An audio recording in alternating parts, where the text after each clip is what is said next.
परशुराम की जय हो। हर हर आज 14वें मनवंतर के 28वें तेता में आज ही के दिन भगवान परशुराम का प्रादुर्भाव भारत के वैसे 27 जगहों पर लोग परशुराम की जन्मस्थली मानते हैं। उत्तर प्रदेश वाले शाहजहांपुर में जलालाबाद एक है, हरियाणा में अलग, महाराष्ट्र वाले चिपलून में, मध्य प्रदेश वाले इंदौर के पास जवापावा में, और बिहार में जमनिया एक जगह है गंगा के किनारे, अब यूपी में है वो। ऐसे कई जगहों पर, और आसाम अरुणाचल वाले वहाँ परशुराम कुंड है।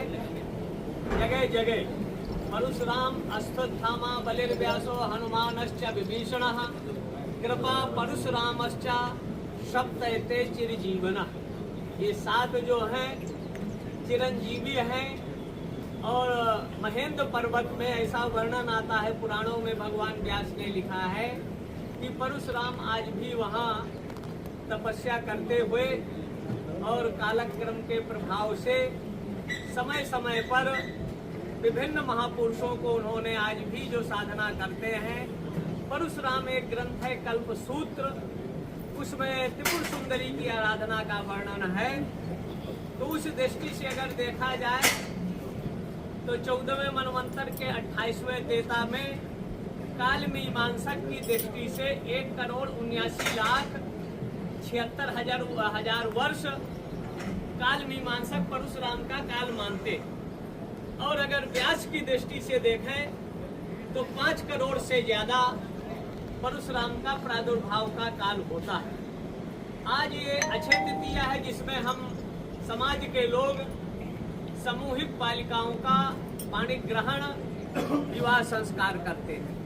दूसरा यज्ञोपवीत संस्कार होता था, जल वगैरह, अब कुछ खाद्य पदार्थ व्यक्ति दान आदि करता था, जो आज के दान पुण्य या उपासना आराधना से वो अक्षय होता था, उसका कभी क्षय नहीं होता। यहाँ प्रातःकालीन भगवान शिव का 1600 से पूजन और दूध से महाअभिषेक किया गया।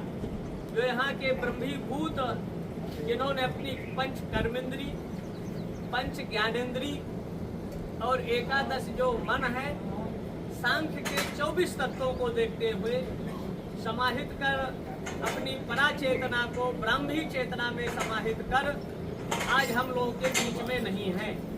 लेकिन उनका जो चिंतन है, जो उनकी एक आध्यात्मिक काश्मिक एक ऊर्जा है, प्रकाश है, महापुरुषों के धर्म स्थलों का पूजन अर्चन दर्शन से एक चमत्कारी आध्यात्मिक शक्तियाँ मनुष्य को प्राप्त होती है।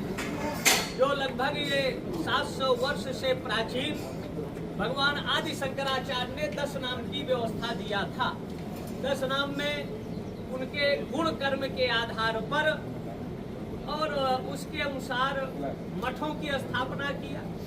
मठों से समाज को दिशा दशा एक मार्गदर्शन गति मिलता रहे कि हमको अपने जीवन में क्या करना चाहिए, क्या नहीं करना चाहिए।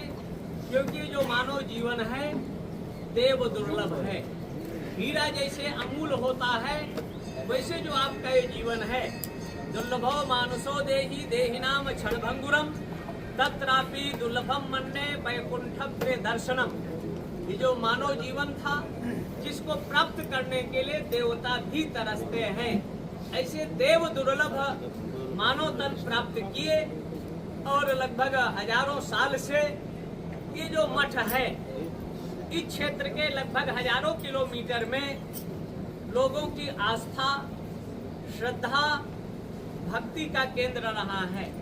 जो लोगों ने यहाँ अपनी मान्यता माना, तिभिर मासय तिभिर पक्षय तिभिर वर्षय तिभिर दिनय, किन्हीं लोगों की 3 दिन में भी पूरी हो गई मान्यता, किसी का 3 पक्ष 45 दिन में, किसी का 3 महीना, और किसी के 3 साल होते होते उनकी इच्छा मनोकामना यहाँ के भगवान शिव और जगत जननी पराम्बा यहाँ विश्व का राशिकृत सौंदर्य उपासना के रूप में उपास्य होता है अन्नपूर्णेश्वरी, वो हम लोगों की मनोकामना पूर्ति करती रही। तो आज उस महाविभूति का जन्म काल है, जो उस समय अगर देखा जाए तो सहस्त्रार्जुन नाम के भी राजा रहे, जिसकी वस्तु अगर नाश हो जाती है, चोरी हो जाती है, तो सहस्त्रार्जुन के अगर मंत्र का जाप करें तो 1 हफ्ता के अंदर आपकी वस्तु का पता वो मिल जाता है। वो भी अपने आप में 1000 भुजाएं उनकी थी। उन्होंने भगवान दत्तात्रेय की उपासना किया, आराधना किया, साधना किया और 1000 भुजाएं हो गई उनके पास। नर्मदा का प्रवाह 5 किलोमीटर वो अपनी भुजाओं से रोक देते थे। इतने प्रतापवान राजा थे, धर्मनिष्ठ थे, कर्मनिष्ठ थे। लेकिन एक दिन वो पहुंचे जमदग्नि के आश्रम पर 10,000 फौज के साथ। तो संत जी ने, जमदग्नि ने उनका स्वागत किया, रहने के लिए टेंट दी, जो जिसकी आवश्यकता थी उन्होंने पूरा किया। और जब राजा सुबह चलने लगे तो जमदग्नि से कहते हैं कि महाराज, आपकी फूस की झोपड़ी में, कुश के आसन में आप विराजते हैं, लेकिन आपको यहाँ हमको कुछ दिख नहीं रहा।